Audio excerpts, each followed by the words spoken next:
The universe is ever expanding. Psychic Radio, psychiconair.com, WYCD HD3 Detroit, KJAQ HD3 Seattle, WBMX HD3 Boston, and on AOL Radio and Yahoo Launchcast. Powered by CBS Radio. Shane Eno, founder of the Paranormal Institute of Denmark, and no relation to us, was unable to join us this week as scheduled, so we thought we'd take the hour to tell you about some of my, or in the last few years, our most remarkable cases. We have a talking points page at the show website, behindtheparanormal.com, and we posted some of the pictures from cases we'll talk about tonight. Oh, all right. Well, we have a lot of new listeners lately, so let me introduce my dad. He has been called the most intelligent voice in paranormal research today. He was one of the first paranormal investigators of the early 1970s, beginning while he was studying for the priesthood. His early mentors included parapsychology pioneer Dr. Louisa Rhine. Actually, she pronounced it Louisa, but you couldn't know. Or whatever. Then Father John J. Nicola S.J. He was a technical advisor for the film The Exorcist, and legendary first-generation ghost hunters Ed and Lorraine Warren. Today, he is an award-winning New England journalist, a graduate of 2 seminaries, and author of 8 books, 2 bestsellers, by the way, and holds a rare Ph.B. in philosophy. He is considered one of the world's most distinguished experts in the paranormal, and spiritual fields. He is also a prominent New England historian whose book, Rhode Island: A Genial History, is used in several of the state's high schools. Along with actor David Hartman, my dad represented Rhode Island in the History Channel's The States series in 2007. Much in demand as a talk show guest around the nation, he has appeared multiple times on Coast to Coast AM with 3 million listeners, just in case you were wondering. 30 million. 30 million. I'm sorry. I can't read today. With Art Bell and George Nuri, he has presented his interactive programs on the paranormal all over America and in Europe. He appears regularly on the Travel and Discovery and History channels. A former editor at the Providence Journal, he is still an active New England journalist, author, and publisher. Find out more at www.newenglandghosts.com or www.behindtheparanormal.com. Thanks, Ben. You can borrow the car next weekend. Yeah, too bad you don't trust me with it. Anyway, Dad, what is the worst poltergeist case you have ever encountered? Well, that had to be... A lot of people think that was the great poltergeist outbreak in Bridgeport in 1974 that got so many headlines and that we talk about a lot on the show. But actually, there was one that I would consider worse than that, and I refer to it as the baddest poltergeist in New England. And ironically, even though it was the worst one I ever faced, it was the easiest to get rid of. I'll explain that later. It was March 1979, several years after the Bridgeport case. And I got this frantic call from a fellow named Steve Cargill. He was a friend of mine in New Haven, Connecticut, and he later became a priest. And even I remember him on the phone, "Even you won't believe this one," he was yelling. And I could hear banging and hollering in the background. "Well, what is it?" I shouted. And he said, "Well, it's the craziest poltergeist you ever saw. I'm there now." Now, fortunately, I was still living in East Hartford, about 35 miles to the north of there, so I wasn't far away. I dropped everything and headed for New Haven. Following Steve's hasty directions, I soon found myself at the back door of a good-sized, one of those mom-and-pop convenience stores not far from the city line. And there was a big closed sign on the front door, and the store windows were all curtained. Now, I'd been told to kind of slink around to the rear door as invisibly as I could. I knocked and then jumped back when the door opened, and there was a big woman there, about 40-something. "Are you Paul?" "Yes." And I said yes, and without another word, her arm grabbed mine and she pulled me in. She looked exhausted, and her strength was alarming. The door slammed with a nervous rustle, so to speak, of the Venetian blinds, and before she hustled me through another door and up a flight of stairs, I had enough time to see that the darkened store was a shambles. And again, there was an apartment on top of the store, and the store itself was on the first floor. Everything that should have been on shelves seemed to be on the floor. It was a disaster area. There was an unpleasant smell, I noticed, and I could have sworn that I saw a bottle of soda suspended high in the air over the middle aisle, but she just kind of pulled me onto the stairs. Up this way, I remember her saying, she said it was the worst up in the apartment. Now, my apparent hostess pointed up the stairs. Everything that was littered with articles of clothing. At the top, there was an apartment that was pretty good size, but it could have been beautiful had it not been such a catastrophe. The floor was covered with debris, and there were black scrawls, and this is the only time I've ever seen this outside of a movie. There were black scrawls of death, die, and a few things I can't say on the air, and the place reeked of sulfur, or something that smelled like sulfur, rotten eggs. The electrical field was so powerful that it was like bugs crawling all over my skin. And the woman then turned to me, "This is my home," she said. "Do you believe this?" All of a sudden she shrieked. And fortunately, because my head quickly turned around and to look what she was looking at, and we both ducked just in time as a huge armchair whizzed over our heads and crashed against the opposite wall. And then I heard somebody from the bathroom shouting, "What now?" And Steve, the fellow who'd called me, stumbled out. "Oh, you're here." He picked his way across the room and kind of shook my hand nervously. Somehow, our usual technique is to go through a number of hoops before you decide something is paranormal. However, in this case, I thought it was justified to just sort of assume that we really had something here and to kind of keep going with the process that goes beyond that. "Okay," I said, "and what's the story here?" So at once something started to pound on the floors right beneath our feet. And I had just turned around to run back down the stairs to see what was going on downstairs, when the woman yelled, "Don't bother, it's the ghost." Well, it seems that quote, the ghost had been raising the devil on this scene off and on for over a year. And I was rather amazed because it's unusual for a poltergeist to last more than 3 months at a stretch. The longest documented case I'm aware of was in Finland, and that went on for a little less than 3 years, beginning in 1900. Well, it's also unusual for a poltergeist to keep going flat out when I arrive. Usually things calm down for a while, seemingly, till it gets used to me and my own electrical field, which has been introduced into its mix, the ducks that have to be lined up for paranormal phenomena to occur. Now, the thing was quiet long enough for me to hear the whole story. The woman's name was Liz, and Liz had been a widow for about 5 years. Her husband had left her the once prosperous little store beneath our feet and a very decent chunk of money. And that was good because Liz and had their little girl to bring up, and things had gone pretty well until early 1978 when the pounding had started on the floor of the apartment. It seemed to move rapidly around underneath. In the store below, the pounding was on the ceiling, of course, and Liz would tell customers hastily that she was having some repair work done. She was very quickly embarrassed by what was going on when it came to her customers. Now, on the sly, she had the place checked for mice, rats, termites, and any other physical pests known to the human race.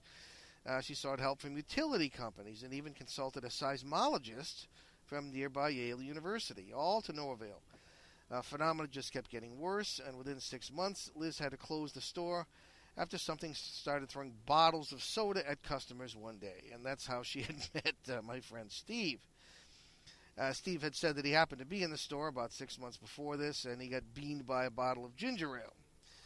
There was nobody else in the store, he said, and Liz seemed real nervous. I put two and two together and told her I knew a guy who worked with weird stuff, that being me, of course, and I left her my phone number. Meanwhile, Liz told customers that she was closing the place to start a major remodeling project.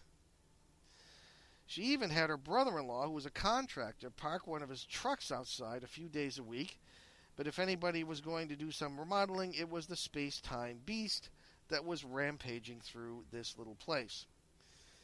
Now, by mid-1978, Liz told me that voices had joined the pounding sounds. Liz and her 14-year-old daughter, Anna, would hear each other speaking even when both weren't present. Not long after that, apparitions began, getting more terrifying by the week. Faces bobbing in the air, black shadows creeping across the floor and through the air, both in the store and the apartment, and red eyes seen peering from beneath furniture. That's when Liz packed the frazzled girl off to her sister-in-law's in nearby East Haven, Connecticut. But Liz, who was a sort of Annie Oakley of the paranormal, was determined to fight it out. She would take breathers from time to time, staying with Anna and her sister-in-law for a few days just to get her strength back. But courageous and cavalier as she was, things only got worse when she went back to the apartment and the parasites started sucking her energy again. This is my theory of these things, is that these are not what you think they are. They are entities that are non-human that suck our energy just like mosquitoes will go after our blood. Anyway, after a while, Liz wasn't able to sleep in the apartment at all. She moved in with her sister-in-law, but she'd come back every day as though she was going to work. And she would argue with the thing, get all revved up, and get angry, and do all the things you should never do when you're dealing with a poltergeist or anything of this kind. Because all it does is feed them. I found that out the hard way 4 years before this in that Bridgeport case. So the thing started to get so strong. Actually, I came to the conclusion there were 6 entities here. Got so strong that the poltergeist began literally knocking holes in the walls, throwing clothing and drawers and everything around the apartment, all sorts of different things of this kind that were just really real troublesome, to say the least, if not frightening. The real trouble here, of course, was that Liz had done everything wrong, not just in her fighting with the thing, but from day one, right down to the last detail. She and her friend had been playing with a Ouija board for weeks before the trouble began. Obviously, something unpleasant came through. Phenomena got worse. She was convinced it was a ghost, organized a seance, and that made it worse. It's one catastrophe on top of another. It just took what the Ouija board had done and made it worse. And I later met 2 of Liz's friends who had attended this seance, and they confirmed that the voice of an angry young woman had come through the medium, claiming she had been murdered in a house on that spot in 1820 and wanted revenge. You know, the usual 19th century nonsense. These things will tell you whatever they think will push buttons and make you believe them and pump out more energy that they can eat. All right, how are we doing on time here, Ben? 30 seconds. Okay. Anyway, it was the usual nonsense that parasites dish out to get their victims stirred up. And then the spot had been in the middle of a cornfield in 1820, by the way, at least in our quarter of quantum reality. The medium, of course, never came back, and Liz's solution had been to alternately shout at the poltergeist, then ignore it. She sprinkled holy water with salt, burned incense, and everything she could think of from the folk remedies.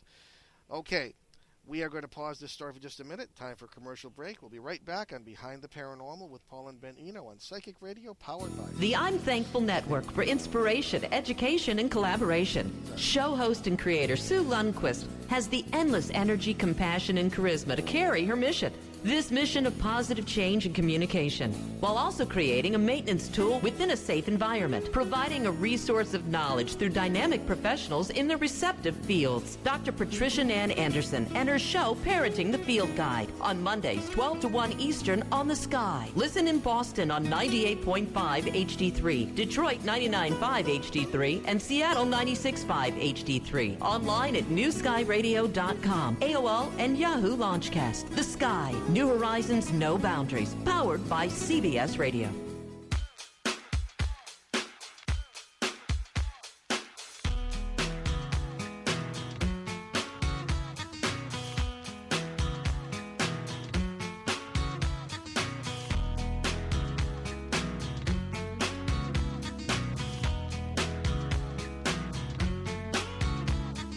Someday, when my life has passed me by, I'll lay around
Psychic Radio. We know you're listening. Back to Behind the Paranormal with Paul and Ben Eno. Call now. Our new number, 248-545-7685. PsychicOnAir.com. Believe. Okay, welcome back. And we're talking about, what has it been, the baddest poltergeist in New England? Yeah, as you were saying about that, you want to continue with that? Absolutely. Okay, we're talking about this poor woman, Liz, and what she went through in her store/apartment. And again, the real trouble here was that Liz had done everything wrong from day one, right down to the last detail. She and a friend had been playing, as I say, with a Ouija board. They later on decided it was a ghost and used this seance, had a medium come in. And, of course, the medium never came back after things got really, really hot there. And Liz's solution after that had been to alternately shout at the poltergeist and then ignore it. I mean, she sprinkled the holy water and salt, burned incense, and called upon every form of folklore that she could find in books at the local library. Now, it's not that these methods don't work, but they work much better when done with faith and a positive spirit than with fear and superstition. That's because they're tools. They have little power in themselves, in my opinion, but they can concentrate and energize the power of our own minds to positively take control of our own environment. But the tools must fit the user. Crosses rarely work for non-Christians, for example. But I've seen teddy bears work as protective tools for children. It really does depend on the person. Liz was using her chosen tools in fear and anger. All this hullabaloo provided more energy for the original parasite and attracted some of its buddies, so to speak. In my initial investigation, when I wasn't dodging flying furniture, that is, I felt strongly that there were at least 6 parasites having a field day in this poor place. Not only in the apartment, but in the store below. You constantly hear things banging together down there, falling over, and unexplained thumps. In a situation that would have sent most people packing long before, Liz got more and more determined. But as her anger grew, of course, it fed the parasites. And as she continued to live off her savings without income from the store, she got more and more worried, and that fed the parasites. Now, I've seen this circle the wagons mentality many times, though not for so long a period. Homeowners and even renters have a certain primal instinct to defend their homes. I think that's pretty understandable, don't you? Yeah, exactly. You know, even animals defend their homes. I mean, it's kind of the most basic instinct we have in a way, I guess, next to self-preservation. But I've often seen people stick it out, even on the rare occasions I've advised them to move. Now, of course, phenomena at Liz's weren't constant. Poltergeists tend to be active for a few days or a week, then re-energize before getting active again. So Liz did have a period of relative quiet every week or so, but nothing she could do seemed to bring the trouble to an end. And finally she called my friend Steve, who of course called me, and here we were standing in the apartment dodging furniture. Liz also struck me as very honest, at least beyond the remodeling fib that she told her neighbors. She was a Roman Catholic, but she had the sense to realize that her priest would have been very upset with her if he told her if she had told him she was using Ouija boards and doing seances. Well, the idea of simply not telling him the truth evidently hadn't occurred to her, so here was an honest person. And it probably was just as well, because the clergy often make messes of these things because they are not educated in how to deal with the paranormal. People think that's... Yeah, that's what other people think. They do. And the first thing they'll do often is turn to their clergy person, and that sometimes is a mistake, with some exceptions. I mean, I got in all kinds of trouble in the seminary because they didn't want me studying this stuff. They do have a few hand-picked people, but that's another story. Now, a real miracle of this case was that Liz managed to keep the information lit on the situation. People who usually would be in the neighborhood would come to the store, bought the whole thing about remodeling and this whole business. And although people were kind of getting suspicious, she did manage to keep the lid on the situation, and it did not become the media circus that the Bridgeport case did. And it was a good thing that the media never got hold of this. Now, one interesting thing in this case was that I had brought my camera, and as I always did in these cases, and this is days long before all the silly gadgets that they are using today, the quote-unquote ghost hunters and thing. I had a camera and a recording device, a tape recorder, but I didn't manage to get a single photograph in this place. Not one single photograph came out. Everything was black. And, of course, this was the days before digital photography. And so this case was not well documented in this way, but it certainly is well documented in my notes and my memory. Now, of course, it is a good thing that poltergeists don't last forever. I kind of got the impression that these things were winding down, that the energy they had taken in and sustained was still not enough to keep this circus going. So I decided to try something I'd never done before, and I must say really have not done since, not to this degree. I decided to get a joke book, because humor is one of the most positive things that you can bring in to help disperse this negative energy. Of course, along with love and faith and humor, as long as you're not laughing at each other, can be extremely positive. So I got Steve and I got Anna, the daughter, and we all got together in the apartment, kind of did a little cleaning, and we yucked it up that whole evening. We had a nice dinner we sent out for, and it was just a lot of fun. The poltergeist phenomena was never seen or heard from again in this place. There was at one point a thump under our feet that kind of shook the floor, but I told everybody to remain calm at all cost. We read these jokes. We had a wonderful time. Never seen or heard from again. And I checked with Liz often over the next 2 months. Steve stopped by frequently. She and Anna, who moved back home, of course, had cleaned the place up. Repairs were done. Within a month, the store was open again, and nobody in the neighborhood was the wiser. And everything got back to normal. As far as I know, Liz never had trouble again. And the key was that she kept that positive spirit, broke her link in the chain of factors that can permit paranormal phenomena of this kind to occur. And with the love of her daughter and her home, she won the victory that anger never could have. Now, moving into modern times, there are poltergeist phenomena that occur here and there. Hopefully they never get as large as this thing does. People have the sense not to feed these things. But very often, by the time we're called in, things have gotten kind of worse.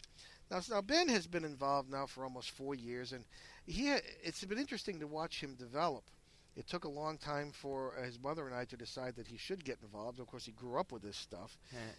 And here I am advising people never to take their kids, but you were, I was like 14. Yeah. I was 13. You were 13 at the time. I was 13. Actually, there was a case that you inadvertently got involved with long before that. Yeah, I was 9. You were 9, and I was called into an herb farm in Connecticut, a lovely place where they were not necessarily afraid of what was happening, but they had all sorts of interesting phenomena going on that they thought I might be interested in. They were believers in ley lines and energy vortices, which there's certain something to be said for that. Feeding phenomena, and it was much of it was very positive. I remember that tower, and we would stand on the floor, and you'd feel a very healing energy come. It was a beautiful feeling. I like that. But you said something that I'll never forget because it set your tone for your budding career in this, and that was, Dad, we're going to find UFOs in this case. And I said, what? I mean, no, there had been no reports that I'd known about of that. Turned out later on that there were, and you were right. And I found out, and through your youthful guidance, out of the mouths of babes, Yes. that these things often lead into other kinds of paranormal phenomena in these cases. And that has really opened things up in the past few years because we've been involved with cases that have found much more than just ghosts to start with and getting into other things. Okay, and of course I'm thinking of this marvelous case in Connecticut that we're still working on that not only has led from a standard ghost situation into some major UFO probabilities. I don't want to get into any detail now because we're still working on it and we haven't checked out some of this stuff. But amazing photographs, some amazing experiences you and I have had at that house, starting with our first visit in '05 when we would sit at the kitchen table and you could literally feel people passing by you because all 6 generations of the family apparently were still living in the house, at least sharing the same space in whatever worlds they happened to be in. And that was your first or one of your first cases, and it was quite remarkable. I noticed we operate very much like doctors. If you really think about it, yeah, because we do a case, then we check up on it every so often, and we always find new things, and it's cool. I like that. That's very true. That's very well put. I think that we go in, we have a certain open-mindedness to our diagnoses.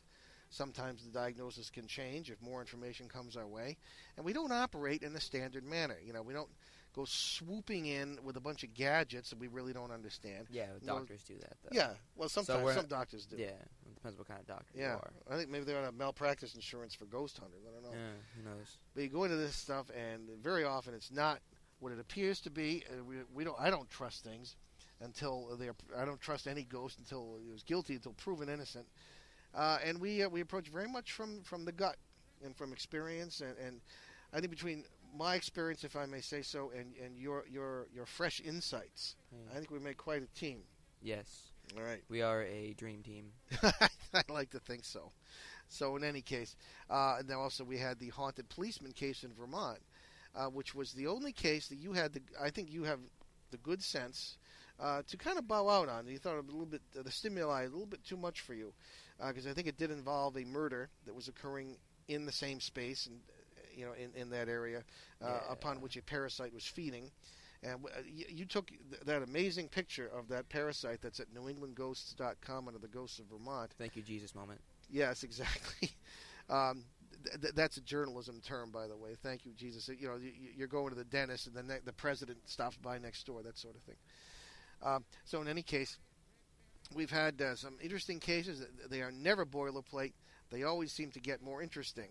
And the case in Vermont, I think, is the one I'll talk about when we come back from our break, because it's not only involved a police officer, it involved his family and a very interesting parasite that seemed to reach like an octopus into several different worlds at one time. I thoroughly enjoyed that case. Well, not really, but yeah, whatever. I know what you mean. Yeah, well, we got it. Dr. Ben.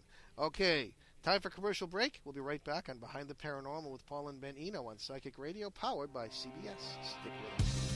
My best friend gave me the best advice. He said each day's a gift and not a given right. Leave no stone unturned. Leave your fears behind. And try to take the path less traveled by. That first step you take is the longest ride. If today was your last day, tomorrow was too late, could you say goodbye yesterday? Would you live each moment like your last? Leave old pictures in the past. Donate every dime you have. If today was your last day,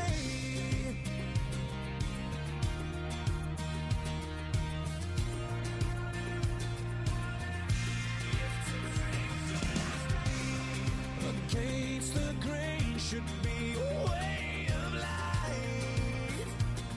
What's worth the prize is always worth the fight. Every second counts, 'cause there's no second try. So live like you've never lived it twice. Don't take the free ride in your own life. If today was your last day, would you make your mark like mending a broken heart? You know it's never too late to shoot for the stars, regardless of who you are. So do whatever it takes, 'cause you can't rewind a moment in this life. Let nothing stand in your way, 'cause the hands of time are never on your side. If today was your last day and tomorrow was too late, could you say goodbye to yesterday? Or would you live each moment like your last? Leave old pictures in the past. Donate every dime you have. And what you call those friends you never see? Reminisce on memories. Would you forgive your enemies? And would you find that one you dreaming of? Swear up and down to God above that you finally fall in love. If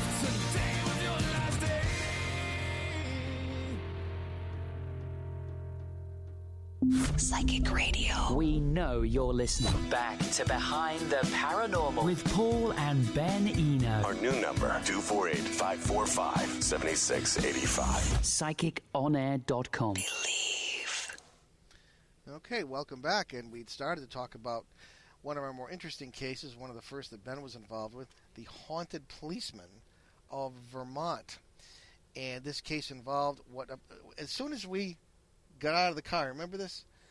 Yes. We just arrived at this house, rural Vermont, and we were immediately drawn. This happens the a lot. backyard. To the backyard, to that one corner of the backyard. Some kind of energy force something was going on there, and we later came to the conclusion that it was some kind of act of violence, probably a murder that was taking place, occupying the same place in a parallel world, and these entities, these parasites, or demons, as people sometimes call them, are able to sometimes reach into more than one world at a time in order to feed. That's how they live. That's what they do.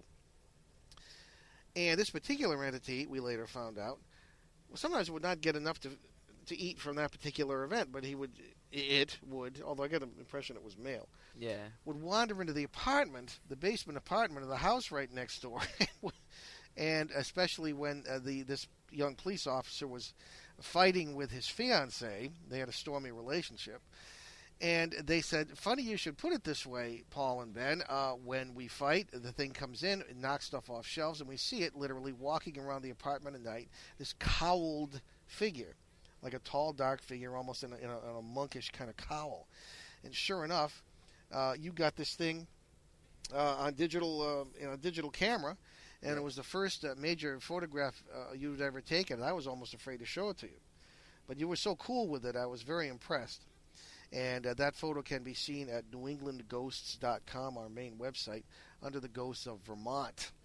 Okay, so that case is still more or less ongoing. The police officer moved, and again, I admired you for bowing out at a certain point, and I kind of took it from there, but you still contribute your wisdom to it. Yeah. And he has moved, and things have gotten better, but we still keep an eye on the situation. This does not mean that the thing has been gotten rid of or put to bed. It's just that some of the stimuli for it to be active in our world has been taken away. But, of course, it might be going after other neighbors now, because these things never affect only one person or one family or one house. They affect an entire area, because that's where the energies are. Okay.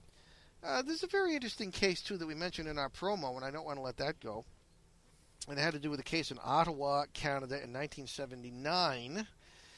And it was one that illustrates, I think, why we go by this theory of multiple worlds instead of by this 19th century spirit world veil thing that most people seem to still accept. Now, this was in 1979, as I say. I had done a great deal of traveling that year, and I found myself in Ottawa at one point, and one of my associates there, an officer in the Canadian Army, knew about my paranormal activities, and he put me in touch with some local relatives of his who had confided in him about a very unusual happening. And I visited the home, which was in a relatively new upper crust subdivision just outside Canada's capital city. And I already had the habit of checking each room of a house before allowing anyone to tell me what was going on. I still do this. Ben and I still do this. Yes. And I told myself and others that I was relying on my experience of kind of knowing what to look for. That was true, but I was also giving a grudging nod to, I suppose, what you might call psychic abilities, which we all have. Now, most of the house felt fine, as it were, but it was in the basement that I got the faint but clear impression of two children. Kind of a funny thing to get down there. And the only way to describe it was a very confusing feeling. They were there, but they were far away. That was the impression that I got. Now, usually I would have heard the family's story before telling them my impressions to avoid suggestibility, but I knew I could verify their tale with my Army friend who had heard it before I even got involved. So I planted myself at the kitchen table with Mom and Dad. The only child, a boy of 10, was away at school that day, and I told them I had gotten the impression of two children in the basement. Well, you should have seen it. The blood drained from their faces, and they simply stared at each other. The hair stood up on the back of even my neck, and here's the story that I heard. On a Saturday morning the previous month, they said they had sent their son Alex down to the basement to get something. The father, who was kind of jumpy and 30-ish, explained, and he said that the boy had run back up the stairs and shouted for his mom and dad to come down and, quote, see the kids. He looked terrified. Now, they went downstairs and they didn't see anything. Okay, Alex had pointed to a corner where there had been some activity. They were just there, he said the boy had cried. The two of them searched the basement, looking behind boxes and checking under the stairs. Dad inspected the windows and the hatchway to the backyard. All was secure. And the boy swore that he had seen these things and was not lying. Now, this happened again the following Saturday, but this time it was to be a Saturday the entire family would never forget. And Alex had come to the top of the stairs and cried, "They're back! They're back!" And the dad had said, "Alex, there's no way anybody could get down in there." Anyway, they exchanged disgusted glances with his wife, and they all clumped down the stairs, stood on the concrete floor. At first, they didn't see anything. Then, right there, Alex had yelled. The kids were there, all right. Dad said that he'd frozen where he stood. He could hear his wife's sharp intake of breath. They were terrified. Huddled in the corner, the man said. Both of them said they saw this. Huddled in this corner were a boy who looked about 8 years old and a girl who seemed to be a few years younger. They had their arms around each other, but the whole scene was, quote, the word he used was abnormal. And according to my notes, there was this eerie kind of darkness surrounding them, and both the kids kind of shimmered a little. It was unbelievable, the man said. They both had short, dark hair, and they were dressed very strangely. Both had on what looked like dark blue one-piece jumpsuits, like something you'd go jogging in or skydiving in. And then I remember the mother saying that they looked frightened. And at first, they didn't seem to see the family standing there in the basement. And I remember the mother, she was shaking as she told me this. Now, these otherworldly kids suddenly seemed to notice the family. And the mother said they looked terrified. The girl began to cry. But the weirdest thing about it was that we couldn't hear anything, the mother told me. And Alex was terrified himself, clinging to his mother and shaking.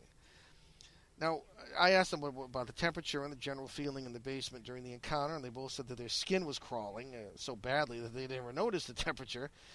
Rooms supposedly get cold when ghosts are present. That's something I've experienced in very few cases, strangely enough. I don't know why everybody else experiences it but me.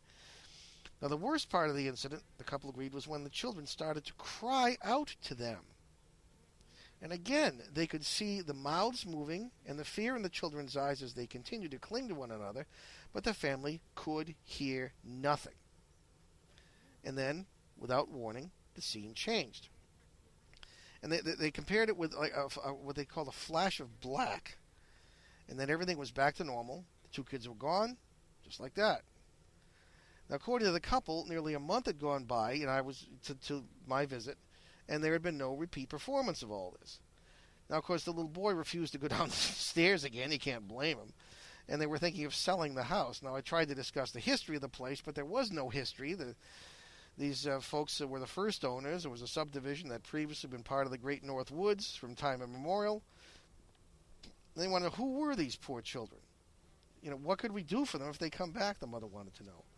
So I had no idea how to answer their question. I said, just pray for them.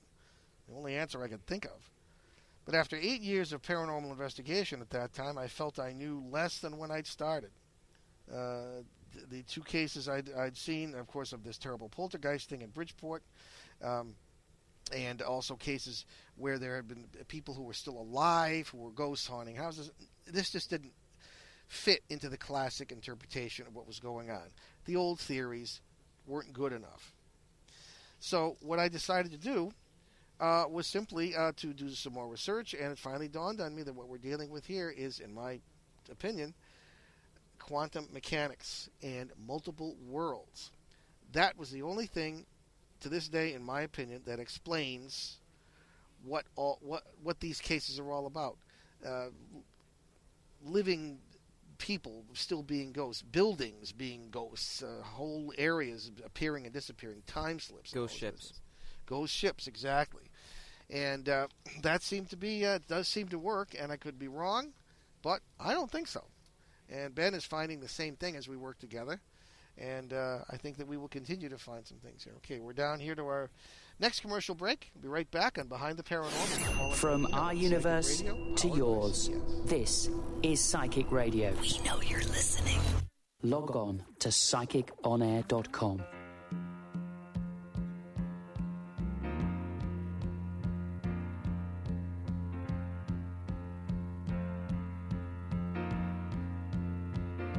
Doctor, my eyes have seen the years and the slow parade of fears without crying. Now I want to understand. I have done all that I could to see the evil and the good without hiding. You must help me if you can. Doctor, my eyes, tell me what is wrong. Was I unwise to leave them open for so long?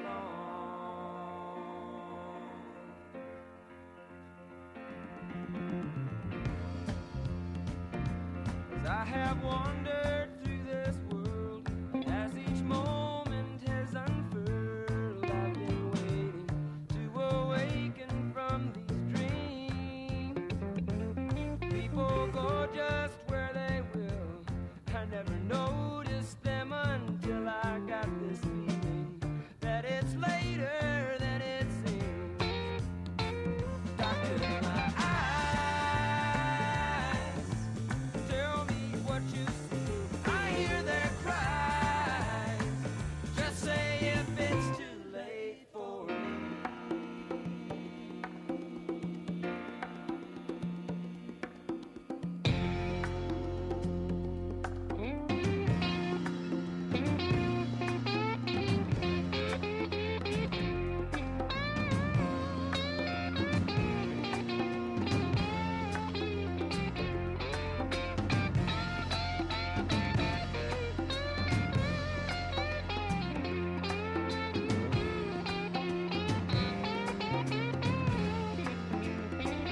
Doctor, my eyes cannot see the sky. Is this the price for having learned how not to cry?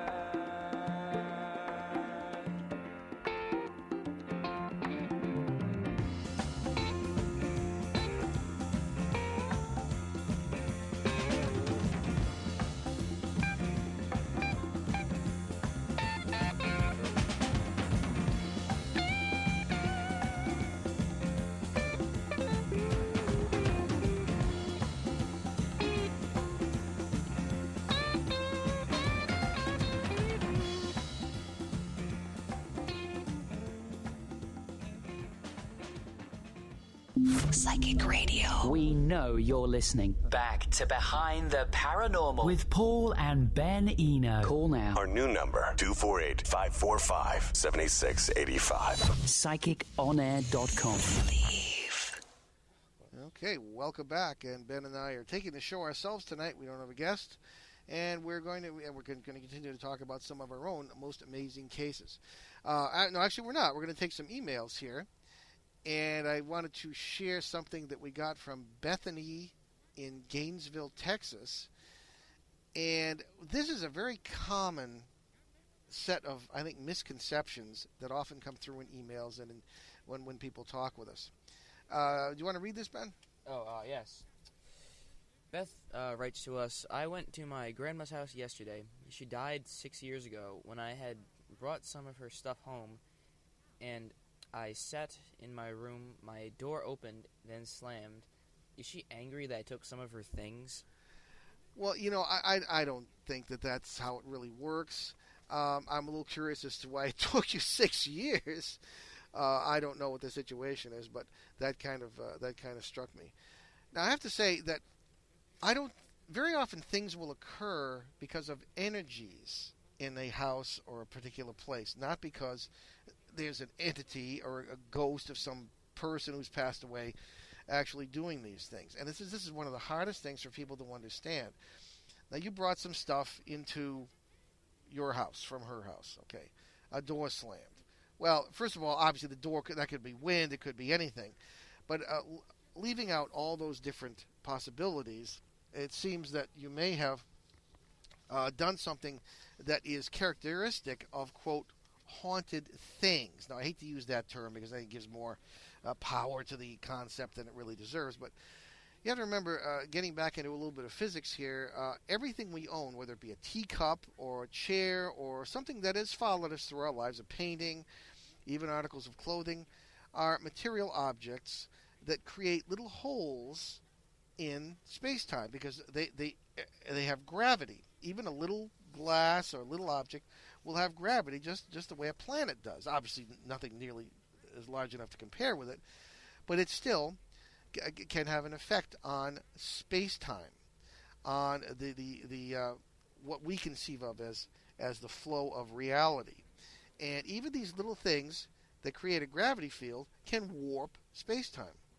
So, if these are things that were very dear to your grandmother, they're still part of her consciousness stream, wherever or whenever she still is. Remember, we don't believe in death. I don't believe there is any such thing, not even for the body. Somewhere, somewhen, she and you and all the rest of us are living all kinds of lives. That's where we get our imaginations and our memories sometimes.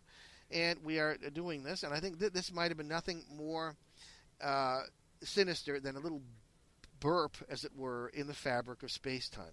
I don't think she's mad. I don't think she would be bothered to be like that. She's probably got too many other things to do, and I wouldn't worry about this. So I'd say when you finally get her house cleaned out, not to worry about taking things, and take good care of them in her memory. And I'd simply not worry about any of these other issues. Now we have another one here, and we began to answer this last week, I believe, on our AM show in New England. And this is a very interesting note from Becky Kleitz in Pinkard, Alabama. We got time here for this one, Ben? Yes, we do. Okay. And now we already dealt with the first. She mentions that she was a pagan, but I am. Why don't we start here, because that's an interesting sense. Oh, this one. Yeah. Well, we're coming up on 5 minutes, so we can talk about it for 5 minutes. Yeah. All right. Why do some people cross into the light or the afterlife, or the light of the afterlife, and some seem to linger? Do you want me to keep going? Okay. Or? No, that's enough. That'll fill right, 5 yeah. minutes. We're going to work on this for a couple of shows here. Why do some people cross into the light of the after? Okay. We believe we actually have photographs of this light. And what the light is not the commonly accepted veil, in my opinion, our opinion, between the so-called spirit world and the so-called physical world. It is a border between where our consciousness happens to be and one of the other gazillion worlds where our subconscious is. Okay, and when the body in this life wears out, like a leaf on a tree, and you do cross, your consciousness does cross, I suppose, through this light. If that's what it is, it's just electromagnetism, plasma, into another part of your consciousness and becomes your immediate consciousness, you might say. Then I think this is what's happening. I think it's not a matter of, well, it is a matter of choice in a way, because you build, I think, where you go after you quote-unquote die depends a great deal on where you've been and what kind of bed you have made for yourself. In other words, if you're a selfish jerk, you will continue to be a selfish jerk in your next quote-unquote life, in wherever your consciousness happens to go to where you're already living, because that's the nature's way, the path of least resistance. Everything in nature takes the path of least resistance. If you have finally realized that the self is an illusion, it's just a sense of self-reference, and that this life of yours is not yours, it's ours, that it's not about you, it's not about me, it's about us, then you will have made a bed that is a little bit better than what you probably have now, and you may become a helping ancestor in whatever life. But you still have a body and everything else, I think. And this, I think, is essentially how it works. So why do some people cross, into the afterlife? Okay, their bed's already made, Beth, all right? And the second part of the sentence, and some seem to linger. Well, they don't linger. Everyone crosses over, quote unquote, if you want to use that term, to the next conscious life. They linger because the energies that have, such as love and whatever good things have kept them together with their families or other people, or even sometimes negative things, echo across the multiverse. They echo through all these various worlds, and we pick them up. So I don't think they are lingering as ghosts. And what really got me into that idea was that why do we see ghosts sometimes with clothing, carrying objects daily life and stuff? Listen, I mean, the ghost thing wasn't good enough. These are not spirits. These are people, bodies and all. Don't forget about the adverse reactions to us. Absolutely. And they sometimes have adverse reactions to us, thinking we're ghosts haunting them because they see us across the membranes, across these lights, like we'd see somebody through a curtain. Not clear. They think we're ghosts. Sometimes in electronic voice phenomena, they pick up things like "go away" or "leave me alone."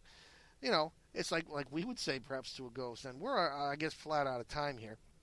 And we'll continue working on Becky's excellent letter. Anyway, Ben, if you want to close us off. All right. So many thanks to our producer, Will Kosnick, and we'll see you next week. Or next Sunday, at 7 Eastern, 4 Pacific, right here on CBS Radio, when our guest will be Bigfoot expert John Hilling for a discussion on what's really going on with this Sasquatch guy. I don't know why guy's there. I don't consider him a guy. Details at www.behindtheparanormal.com. That should be great. Check out our weekly show, Saturday, 12:40 a.m. in southeastern New England. Details at behindtheparanormal.com. Well, we got about 45 seconds left. And, okay, well, let's use it. All right. Wait, this Jeff Hilling, I think if Bigfoot had a biographer, Jeff would probably be it. And we've never done a show on Bigfoot before in all this time. So I think we're going to be having a great time. Yeah, I've always been into Bigfoot. He's a good guy. He's a cool guy. I've never met him, although I've talked to people. Every single U.S. state, there have been Bigfoot reports, even here in Little Rhode Island. No, well, there's I don't know, Bigfoot's a pretty cool guy. I like him. Yeah, it should be an interesting show. Definitely. Yep.